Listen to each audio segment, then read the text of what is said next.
Hey, welcome back to Echelon Orchid. Today we're going to be doing part 3 of the critical thinking series, and joining me to kind of help figure out some of these logical fallacies and biases is the ninja, Dr. Jason Pittman. Ninja, how are you, sir?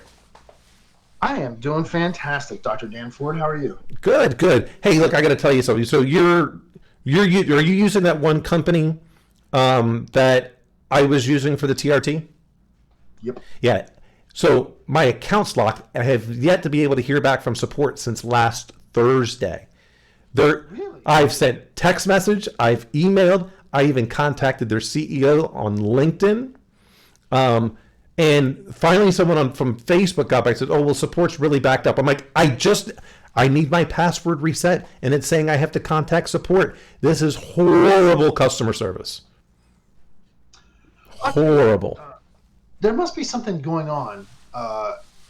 We'll just go off on this tangent right off the fucking bat. I've not had any issues with them, and I've had to use their support a couple of times to like clarify some things or work some details out. But I did do a DNA analysis to give me a breakdown on my genetic predisposition for certain fitness criteria. So like the composition of my muscle fibers, handling stress, like these are just genetic markers. And I had abysmal experience, and the timeline kind of overlaps. So I wonder if this is one of those instances, maybe related to call centers having issues, because some call centers were also scam centers in a certain part of the world, and they got shut down very recently. And like 25 people have gone to jail. Wow. Yeah, I mean, very well could be. Very well could be. I don't know. Who knows? I've not had issues. In fact, I don't remember if the last time we talked I'd had my 90-day checkup yet, because I have. I think so, because you've increased some things. Yeah, I doubled the dose and added the estrogen blocker. Yeah. Awesome. Well, it's good. All right, now we'll get back to our regularly programmed show. All right, so the first one. This is a bias. And some of these things I didn't even know these were named, these things. So I kind of like some of their names. It sounds, they're interesting names, but I'm like, oh, I didn't know that's what that was called, because there's one that was previous. It's called the Texas Sharpshooter. I'm like, I didn't know this. I'm like, where did they come up with this? But everything is marketing. So this one is the Backfire Effect. When your core beliefs are challenged, it can cause you to believe even more strongly. We can experience being wrong about some ideas as an attack upon our very selves or our tribal identity. This can lead to motivated reasoning, which causes us to reinforce a broader narrative despite disconfirming evidence relating to a particular fact. Yeah. What was it called again? I've never heard it called that. It's called the Backfire Effect. See, I've always heard it colloquially referred to as doubling down. Yeah. I think this is, you got doubling down, absolutely. It happens a lot because then what we'll do is, and I believe people, it winds up leading to like even confirmation bias, all of those kinds of things. But you see it quite a bit, I believe, the higher level position in the hierarchy you are in an organization. They will double and triple down on a bad decision because their ego gets in the way. Well, yeah, and there's a lot of research around this effect in political and religious concepts. And that goes to what you were reading off the card, where it talked about like a core belief system, and that gets challenged. And yeah, part of it's confirmation bias. I also think part of it is cognitive dissonance. It can be very difficult, especially when you hold something very valuable or true, to hold a competing thought at the same time and evaluate it. Yeah. Okay. Yeah, it's it. Happens way more than we're aware of, certainly in other people, but more importantly, perhaps in ourselves. Well, absolutely. I guess that's why it's called a bias. Right. So, the whole aspect of this is to get people to, one, how to check yourself. And then like this next one, the logical fallacies. One, you can check yourself, but also much more so when people are giving you an argument, you have a way of understanding that it's a fallacy of what they are trying to argue about, or the way in which they're arguing about it. And with I think it helps you frame things too. Like, so for instance, when I've had conversations with people around politics or religion in particular, I find it, and the general advice seems to be that instead of telling somebody they're wrong or trying to present them with evidence and make them deal with it, it's better to ask them, well, what could you be shown in your own words that would help you perhaps change your opinion? And then when they activate, well, this is what I would need to see, and then you show them that, well, it just depends on how reasonable they are, I suppose. Yeah, definitely, probably that. And we know that people are really good at lying to themselves. So, all right, this fallacy, the gambler's fallacy. Believing that runs occur to statistically independent phenomena such as roulette wheel spins. Red had come up 6 times in a row on the roulette wheel, so Greg knew that it was close to certain that black would be next up. Suffering an economic form of natural selection with this thinking, he soon lost all of his savings. Yeah, I think that's just because it's this is the big fallacy there, like in the gambling, or like the coin flip. In any single flip of the coin, it's if the coin's weighted properly, it's 50-50.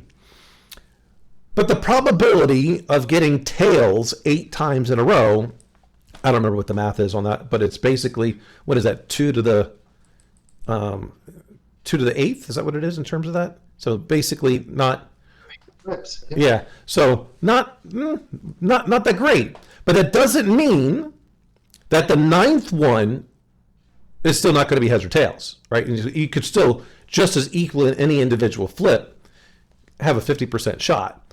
So be careful with those statistics. I'm trying to think of something, and maybe you got something off the top of your head, as to what other real world example we can give on those runs. Like maybe the weather.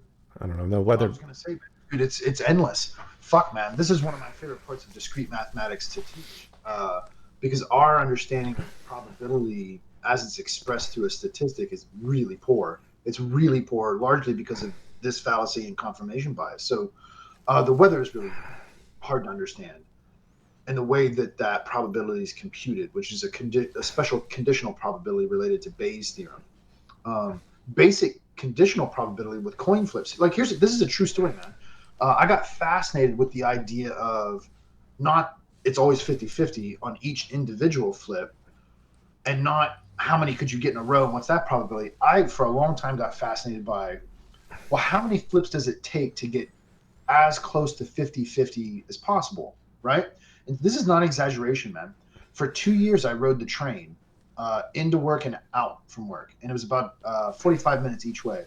And so I wrote a little simple program to flip a coin using a random number generator, which isn't perfect, but let's say it's perfect enough for this exercise. And all I did was keep track of the flips and the outcome. I did that for 2 years, dude. Every day, Monday through Friday, right? Let's say for an hour and a half. And I think the closest I got it to was something like 47-53.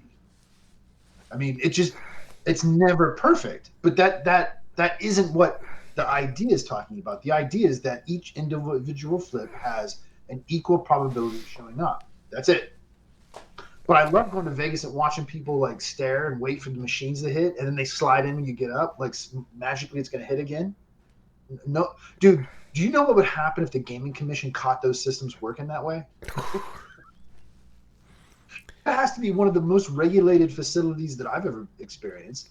The gambling machines. Oh yeah, I mean it's not meant. There's a reason why they say the house always wins, right? Because even if you are the lucky person that won, think about all those other people that aren't going to win. Right. I don't know of a casino that just as a casino has ever gone broke. No.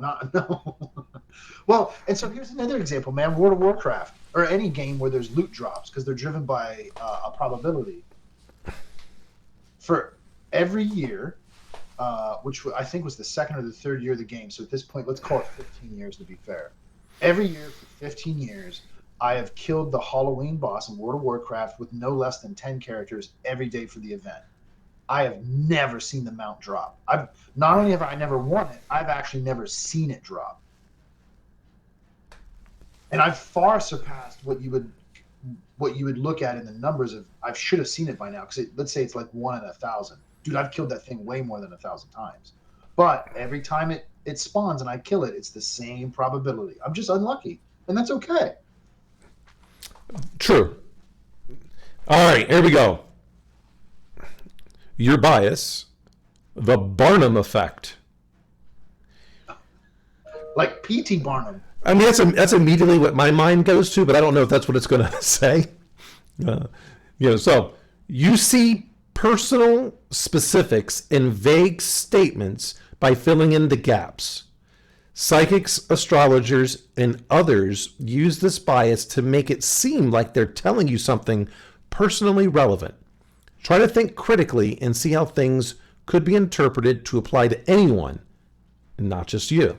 So yeah, it is kind of like that, but I would immediately go to Houdini, because Houdini was constantly trying to, basically disprove psychics, right? And so he would do all those kind of things. I might have called it the Houdini effect, but Barnum works. I think it was Barnum actually. They can't really directly seem to attribute this quote, and they actually believe that it was one of his rivals that said it, but it's at least somewhat tangentially related, or directly, related to him, that a sucker was born every minute. But yeah, I mean, that's definitely it. So I think we can see this. We can see this a lot when I seem to think about it, and when people are first dating. Those, especially if some people aren't necessarily honest about, are they dating, are they in a relationship, and everyone seems to get the same pet name, and you just so happen to believe you're the only one that they're talking about. Right. Especially when it's too soon. And that's why I think that whole aspect of, hey, too soon. I mean, everyone always eventually comes up with some cute pet names, but hey, be careful about that. It may not be about you. It could be about anyone. I can't think of anything else off the top of my head when that one comes about.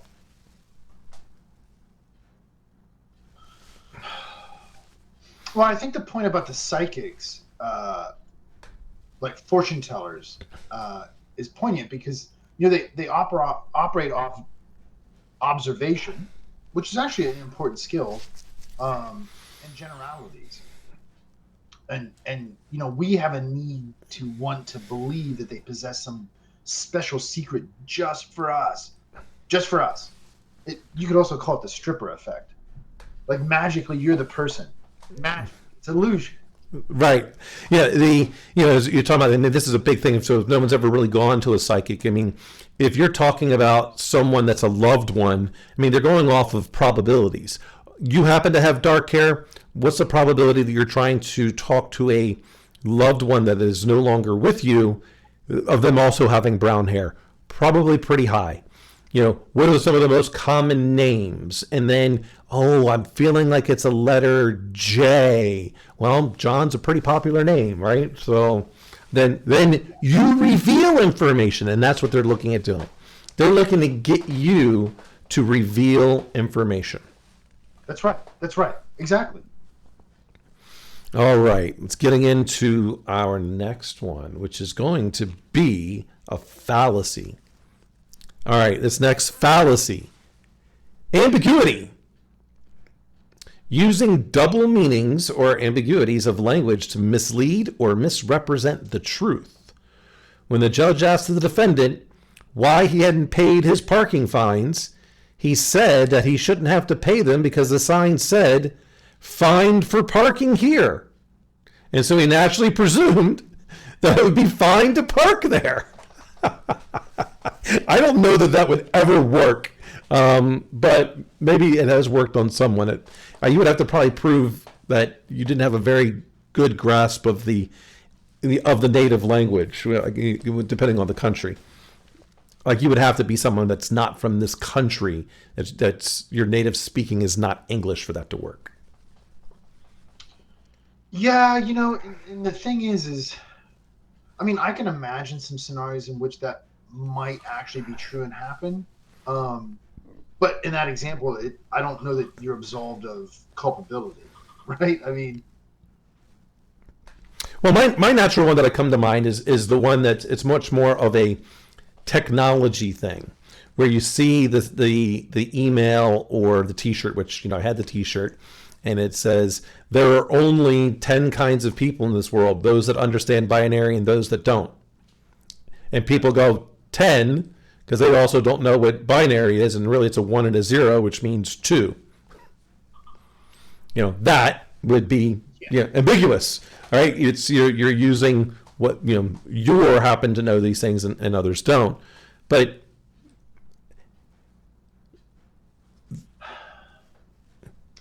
well,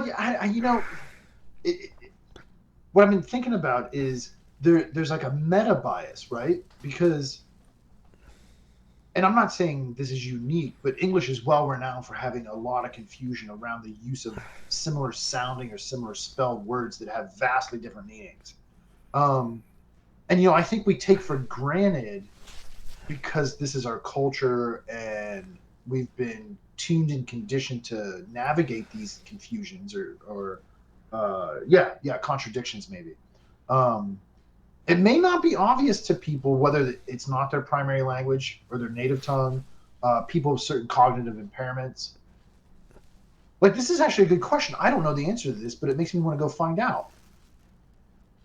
Like, right? There's like at least 2 main versions that constantly get confused. There has to be different versions of that in Braille, right? Oh, I don't know. I'm willing to bet there's not in American Sign Language. I was just thinking that too, because my daughter's been learning that, and I'm going to ask her. She may not be up to that part yet, but yeah, I don't know, man. I don't know, but that just occurred to me. That's interesting. Yeah, because my thought would be in that the reason why the context is because of the circumstances that are surrounding it. Nowhere is it say it's, because it would say it is fine to park here. They wouldn't say that. They would say something much more affirmative, and that's probably the bright way of understanding if someone's using ambiguity in order to get around things. People tend to use much more affirmative statements for those things. And so they for that example of the fine is that it might say something along the lines of permit required, or it is you don't put when if everything is good in this particular case to park there's no sign. All right, everywhere there is a sign about parking, it is because there are some restrictions. Right. See, that's like an implicit, because I've actually never thought about that before that way. That's a really good insight. And that's something you would only pick up through contextual culture. Mm-hmm. Like, I don't even remember, that's never something I've heard in driver's ed or a driving test. And I've taken driving tests in 4 different states. 5, actually. But I think that's also why signs tend to have pictures. Well, right. So you have multiple ways. So it's not only just pictures, colors involved in that, the shape of the sign. So no matter what, you don't have. They're removing the ambiguity of not knowing. Right. That's what they're doing. So you had if it's a rectangle-like sign in black lettering, it has something to do with the speed limit. Right? We know if it's a yellow sign, it's caution. Like, there's all the, and those caution signs tend to be, I think, triangle, if I remember correctly. I'm trying to do it off the top of my head here now, but So Yellow with black border. Yep. So there's things, removing ambiguity. So anytime someone's trying to use that, well, most people only try to use ambiguity when they're trying to get around something. Right. It's a manipulation. Yep, absolutely. All right. Okay, this one is one that you'll enjoy because we tend to, not we, but people tend to do this quite a bit. Groupthink. Mm-hmm. You let the social dynamics of the group situation override the best outcomes. Dissent can be uncomfortable, and so often the most confident or first voice will determine group decisions. Try to facilitate objective means of evaluation and critical thinking practices as a group activity.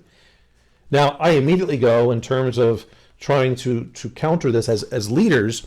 It's our job to make sure, especially when we're in group settings, that we're not utilizing groupthink and that we call upon people, especially those that are quiet, because people who tend to be a little bit quiet aren't going to be as gregarious. They're not going to be as outgoing. They're not, they're not those kind of people. So it's our job to pull it out of them. So we're not doing groupthink, in that everyone has, and this is that diversity of thought. So we need to hear, the worst thing in any type of team-like environment in business and academia, whatever, groupthink will kill innovation quickly. Yeah, well, this reminds me of I think it was the 50s now. It's been a while since I read this literature. There is a experimentally evidenced group effect on normative let's just say speaking up, right? And so, man, it's sort of with an A. I can't think of the guy's name right now. Yeah, it's called the Abilene Effect. No. I was thinking of the researcher's name. He did. Well, there is one. It's called the Abilene Effect that does that, and it's about. Yeah. The way this worked was it's called conformity effect. This guy got people into a room, and one of them was the subject. The rest were conspirators, and they drew lines on a board of different lengths, and then they went through a couple rounds of identify the one that's the shortest or the longest, and everybody agreed. And then they threw a curveball where the next set of rounds, all the conspirators agreed that the shortest was the longest or vice versa. And what they found is more often than not, the subject would just go along with the group, even though the subject knew it was right or wrong, right? And that's been demonstrated time and time again in different environments. That's what that reminds me of, is it's not only stifling to innovation because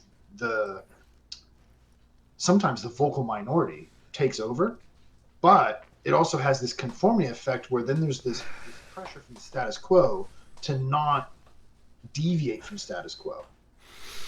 Right, and we see this quite a bit right now in Ash. It was Ash, Solomon Ash. Solomon Ash. Yeah.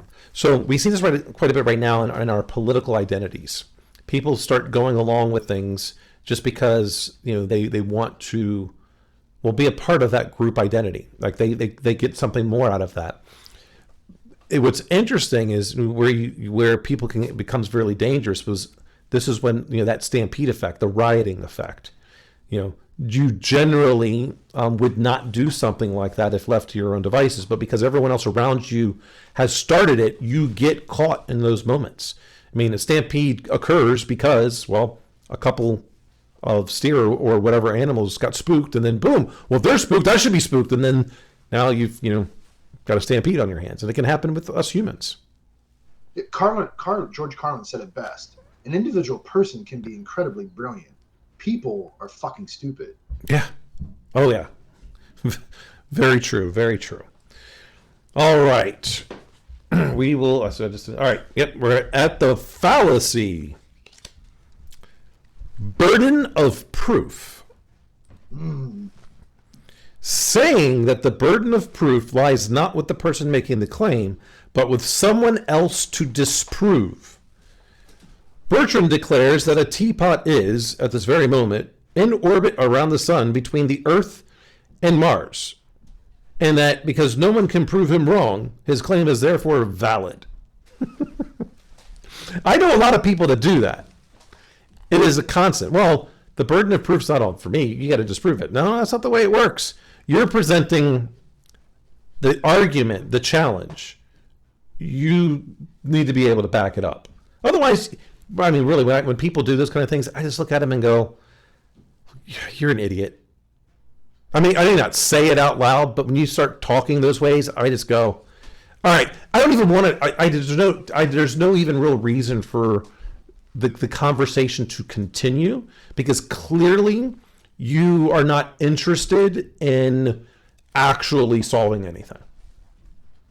Yeah, and I think this is given rise to a part of pulp culture that I particularly see with conspiracy theorists, where there's a material difference between baseless skepticism and scientific critique. And so this gets expressed as, well, I'm just asking questions. No, you're offering up nonsense, and it's patently at face value nonsense. But you're acting as if, because the burden is on me to disprove you, that you're the expert and what you're saying must be true.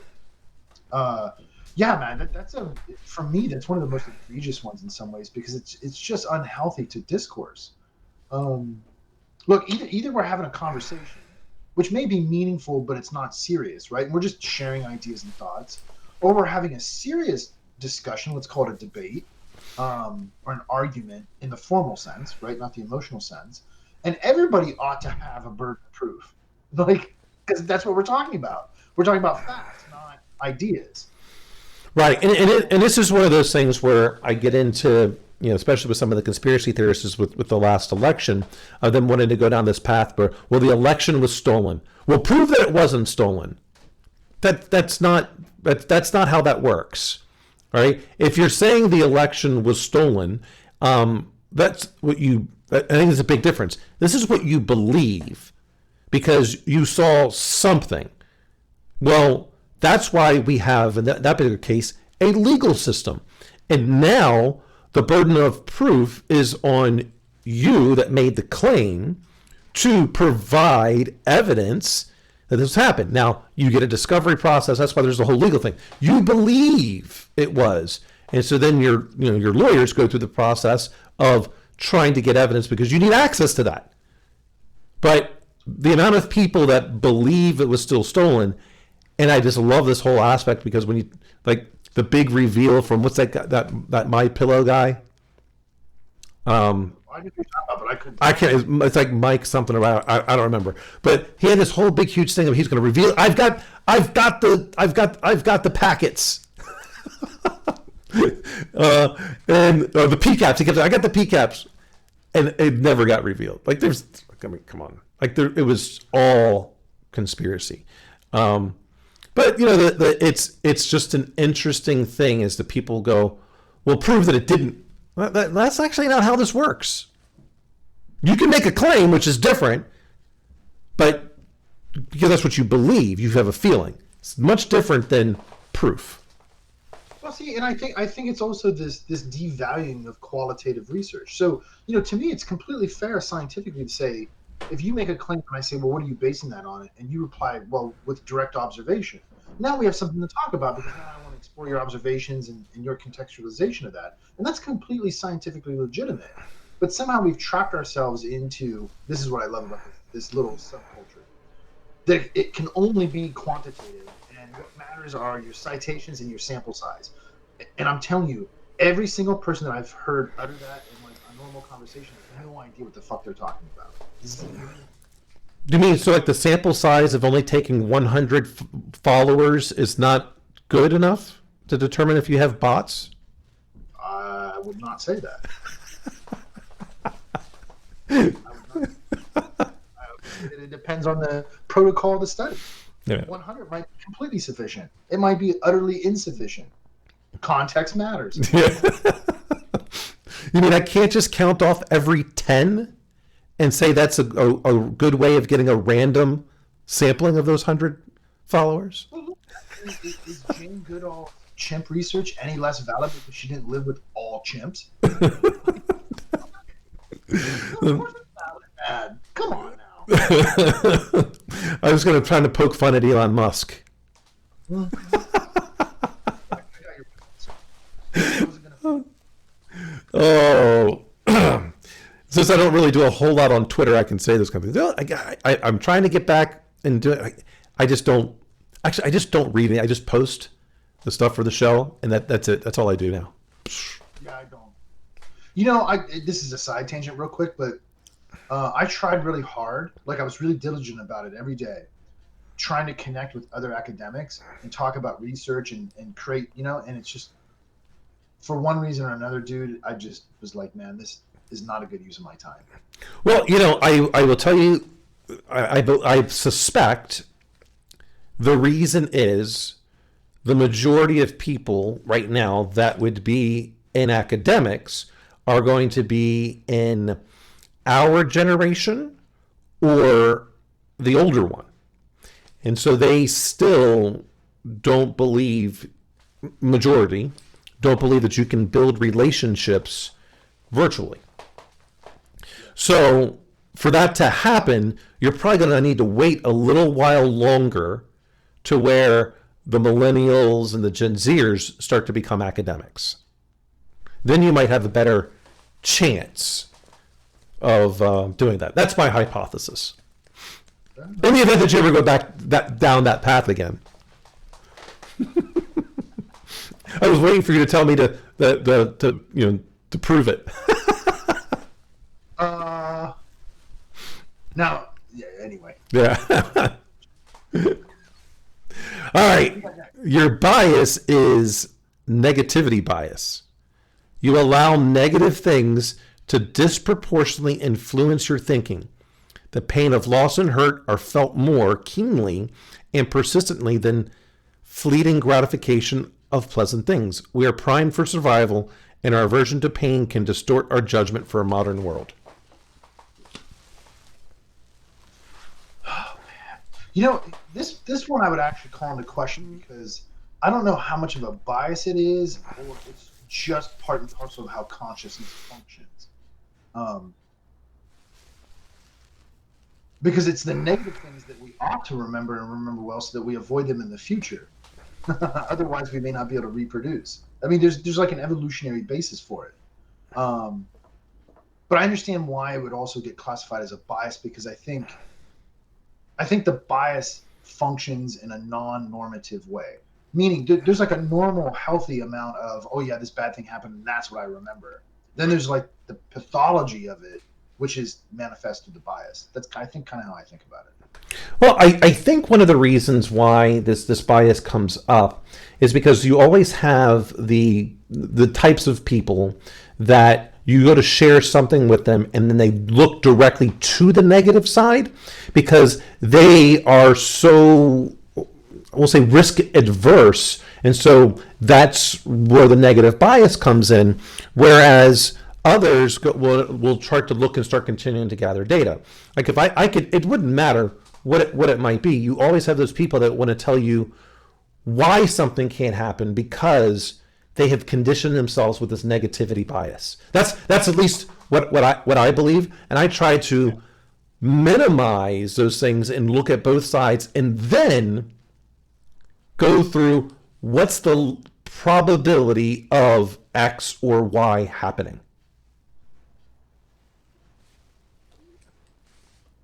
I saw that volume pop up on your TV. Yeah, I was like, what happened? So I'm like, don't know what happened there. I was like, yeah, man, because for me, I just think about it is in terms of, we've talked about this at other shows when we talk about leadership and decision making. Like, I don't necessarily think bad, good, positive, negative. I think second, third, fourth order consequence, and a consequence can be either negative or positive. Effect, that's probably a better word for it, because I think consequence has a negative connotation to it. So it's more about the second, third, fourth order effects of a cause. Yeah, sure. But you're talking about, for sure. Yeah, I mean, and it happens because they're just, look, and you need those kind of people as well, right? So you're not, and I would say, unless something has just really dramatically happened to that person to where, that's how they react to everything, then there's nothing really to investigate. You need those people to say why something can't happen so you can evaluate that side of it. Doesn't mean it's right or wrong. It's So you have something to consider. Like I look at this in an operating environment, like your production environment. Your people who tend to be engineer types, and this gets into that Michigan model of innovation. The engineer, the red people are going to tell you all the reasons why you don't want to implement that new thing into production, because they're going to be having to take on all those responsibilities. So they don't want the more because they're already feeling overwhelmed. Whereas that athlete needs to get it done, and so they're pushing forward, and so you have that healthy conflict or positive conflict as they describe it there. So that's different than which is still the negativity. Like it is a negative how it's looking at it from that bias perspective, but that's why it's the job of the leaders to really start dwindling it down to go, here's what we're going to do, because you're eventually going to come to a good conclusion, I hope. Yeah, agreed. All right. Loaded question. This is a fallacy for those keeping track at home. Loaded question. Asking a question that has an assumption built into it so that it can be answered without appearing guilty. Grace and Helen were both romantically interested in Brad. One day, with Brad sitting within earshot, Grace asked in an inquisitive tone whether Helen was having any problems with a fungal infection. Oh, I don't know who would actually do something like that, but that's actually kind of funny to me. So they're trying to get rid of your rival by asking a loaded question, knowing that it's not even, you don't have any evidence to the contrary, But that would go kind of phony, because then we go back to the burden of proof. Like, whose burden of who needs to prove that? In this case, Helen doesn't have a fungal infection. Wow. Hey, I never know what's going to be on these cards. Like on her toes? It doesn't say, but Wow, man. Wow. Yeah, I think actually, so this is one of those things where I see this in research, like in the construction of questionnaires, that it's actually, there's a whole discipline around psychometrics, and there's a reason why. Because often what we think is not what we write, and we write much less clearly than we think. And that's an assumption, because it assumes that we think clearly to begin with, which we don't. That takes training. There's a reason why you have to be trained to do that kind of work.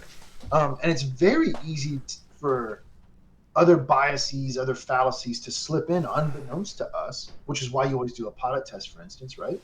And then you can get all kinds of weird effects. Based on that. Yeah, that's interesting to me. Well, the other part, so we'll put this into one of the ones that I like to use, when all of a sudden something has been exploited in the environment, because I do a lot of case studies with my information security committee, and so I'll ask the question, well, remind me which operating system that was on. So that way the answer has to be, well, in this case, I'm only asking the question because it's a loaded question. Oh, it was Microsoft. I'm like, oh, well, see, there's another one of those exploits going after Microsoft. All the more reason why we should be using Chromebooks. But it's a loaded question. It could be anything. In the other aspects of the business world, that loaded question might very well be about your financials. So you already know the answer, right? And I think that's the biggest part. You're asking a question you already know the answer to get someone else to make your point for you. So really be careful about those loaded questions. You could be like, hey, what is the reason why our operational efficiency isn't going in the right direction? Oh, well, that's because we don't have enough revenue coming in the door. It's the only way to really change that. This is another one of those ones where, like, actually, I was just thinking about this morning. I was thinking about a scenario in which somebody might ask me a question, and my response naturally would be, well, why do you want to know about that? And I thought to myself in thinking that, well, that person's going to take it as I'm being some kind of prick. when really I'm not. I'm just really curious about why they're curious about that thing so that I can give them the right answer based on what they're asking. And that's one of those antidotes to that kind of posture, right? A good response to a loaded question is, well, why do you want to know about that? Or what do you really want to know about that? I want to know which vendor it was that was responsible. See? That would be the hard. Yeah, but you're still going to have to answer the question. It just depends. Yeah, I mean, everything, like in most things, is always depends on the context and the environment. But most people, I would think, actually don't know that a load. If the person asking it is savvy enough, they don't know when they're responding that it was a loaded question. Now, it's quite obvious when you get to know someone what their triggers are, and so of course, me asking that question about that, well, we know it's because I'm continuing to prove a point that not that Microsoft's necessarily good or bad. I mean, it is bad, but it has to do with look at the attack surface. It's really that simple. But anyway, all right, we're gonna do a couple more of these, and then let people get on their way. Your bias is declinism. You remember the past as better than it was and expect the future to be worse than evidence suggests it will be. The example is, despite living in the most peaceful and prosperous time in history, many people believe things are getting worse. Use metrics such as life expectancy, levels of crime and violence, and prosperity statistics. I actually really like this one because I look at it and, especially when people are saying, oh my gosh, the United States is horrible. What do you mean? Like, when you start talking about like wealth, almost every person in the United States that makes any money whatsoever, and it doesn't even have to be good. You could basically be at McDonald's making $15 an hour. And from a world's perspective, I think that puts you like in the top 10% of the wealthiest people in the world, I think is what I last read. Oh, yeah, for sure. Maybe not in the United States, but in the world. But people don't want to correlate the two. Yeah, no, and yeah, man. So part of that too is like the rose-tinted glasses. Part of it's nostalgia, and part of it is, I think, fear. Like, I see this a lot with technology, the lack of embracing of forward-leaning technologies, or anti-technology Luddite motivated people to begin with. Like, I don't know how many times I've had conversations with people. It's more than a handful of, oh, we'd just be better off like without all this technology. Really? Do you really think that? Like, you want to go back and ride horses? Because I sure as shit don't. I don't want the measles. Like, what are you talking about? We'd be better off. In what way? Life would be more simple in some ways, sure. It'd be less complex and less complicated. And so maybe you want to live with Laura Ingalls Wilder on Little House on the Prairie. More power to you, dude. Move to Montana. You can do it. You could do it anywhere if you so chose to, right? But I don't know that I want to live in a log cabin either. No, man. No. I might choose to hunt at some point because I would like to engage in it. But I also know that my life doesn't depend on it. Like, I don't have to be good. True. And I think that's a great example because it's not just that. Think about it, as of right now, one, we wouldn't even be doing the show because there'd be no electricity, right? That's what, if we got rid of all this technology, well, how far back are we going to go here? Right. Are we going back to the steam engine, horses?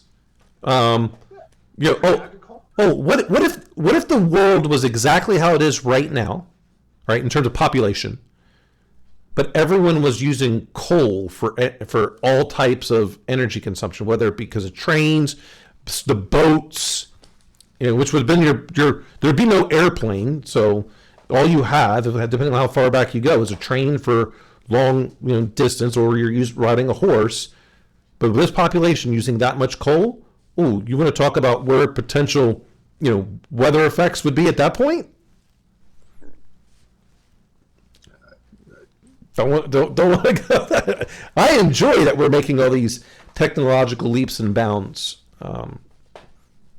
Well, look, man, I didn't have a bad childhood by any stretch of the imagination. It was lower middle class, man. My parents loved me, whatever, right? I don't want to go back and be 12. I have no desire to go back to high school. Zero. I'm way better off now than I was then on like every measurable metric. Like, and the best part of my life's not even here yet. I understand it, but I know if you had to go back there, you wouldn't have met me yet, and then right? it would be really bad for you. All right, here's the last one, and we're going to go to a fallacy. Special pleading. Moving the goalpost to create exceptions when a claim is shown to be false. Edward Jones claimed to be psychic, but when his abilities were tested under proper scientific conditions, they magically disappeared. Edward explained this, saying that one had to have faith in his abilities for them to work. Yeah. See, and that's I've always heard this referenced as moving the goalposts. Yep. It is. So we don't like the result of something. So let's go ahead and change it. Right? Or it's the opposite of scope creep. Right? It's this would have worked if we had, reduced X. I've also heard it referred to a lot, especially in non-scientific circles, as whataboutism. Well, what about that? Well, what about that? That's not what we're talking about. Why are you bringing that up? Well, what about this? Bro, we ain't talking about that. You're moving the goalposts. Right? You're changing the scenario in order to suit the results. Because the results did not speak for themselves, right? If you actually delivered on what you said you were going to deliver, nothing had to move. Right? And it doesn't matter what, I could have delivered this if you had just given me more time. Well, you knew about the time. We're not changing it further back. Like, this is what's got to be. It's what it's got to be. Right. And see, that's the thing, is it's not to say that goalposts can't or shouldn't be moved. They just can't and shouldn't be moved when the kick's already been kicked. Right. Yeah. It's already in. Now, there's exceptions to this also. All right, projects going on, but you don't move the goalposts at the end. Right. Right. And this is the big part that I talked about in the delivery of projects. When you're going to be late for something, you knew it was going to be late prior to the deadline. How come you didn't come say something before? Once it moved from green to yellow, why was your hand not in the air saying, hey, this could be a problem? We might need to rethink this. I got a vendor that's not being responsive right now, or there's a software bug and I'm waiting for the vendor to resolve it, and therefore the date's not going to happen. Right? So we don't have too much choice. We're waiting on this. It's a dependency. Don't wait until the very end and be like, well, I was waiting for the vendor. You knew about this when? Yeah, and if you knew about it right at the deadline, then you probably didn't plan correctly to begin with. So that's a teachable moment. Teachable. I don't know if that would be the word that I would use, but he or she is gonna wind up learning from it. This may not be in the way they want it to be. Well, I was going to say it might be the teachable moment of teaching you how to put your shit in a box. Yeah, it could be a resume changing event. We're being funny, folks. Yeah, maybe. So it depends on how often those goalposts were changed in a negative way. That's right. To be fair, man, I'm drinking water, just for clarity. I'm not judging. This time. Yeah. This time. All right, my friend. Well, that concludes our part 3 of biases in critical thinking. I still have quite a bit more to go. What was that? I said I like that. Lightning rounds. It was good. Yeah, it's just fun, trying to keep the content moving, a little bit of a break from the norm. It's, I've got some heavier events coming up, or shows coming up, with Dr. Cynthia. Read her book. So for those that haven't, it was actually a good read. I like the format of it, but I hated every moment of it. Because and it's out there. I mean, it's about child sex abuse. Yeah. And I don't think any I mean, I'm very similar to when I had on some others, extremely courageous to put that stuff out there, and I would not wish that on anyone, but just getting to that moment and then knowing like these bad things happen, like it just gets into really sad at those kind of bad things happen to good people. All right. Yeah. Well, and I was chuckling because it's like, for me, that's an understatement. Of course it is, right? Because I don't think you can actually state that kind of an emotional reaction. Yeah. The question I plan on asking her, which this will actually this show will air will air soon, will air before hers, but I do plan on asking her in there, even though she's gone through all of these struggles and there was a lot of struggles in there, would she have changed any of those struggles in herself, knowing now where she is? Would she have changed anything? I'd be interested to see that answer, because it could go multiple ways. Of course, well, yes, you want to change those things, but then what do you think your life could have been then? You wouldn't have had that struggle. Right. It's not an easiest obvious. No. I mean, it would take a lot, because there's been a lot of, because part of it, which we've talked about on air before, with the amount of bullying that happened to me when I was younger. If that didn't happen, I don't know if I would. I firmly believe I would not be where I am in life in terms of as much success as I've had. I believe in many ways that has driven me to the point of success where I am today. And so if I took that away and it never happened, I don't think I'd be here. And I wouldn't change it. Right. I think it'd be fair to say you wouldn't be you as you are now. Yeah. Which means you probably wouldn't be here in this way at this time, in this persona. Yeah, that's probably fair. Yeah. So I'm planning to ask her a question. I'll be interested to hear her response. So anyway. All right, my friend, as always, thank you. Until next time, have an amazing week. You too, my friend. Thank you. Cheers, everybody.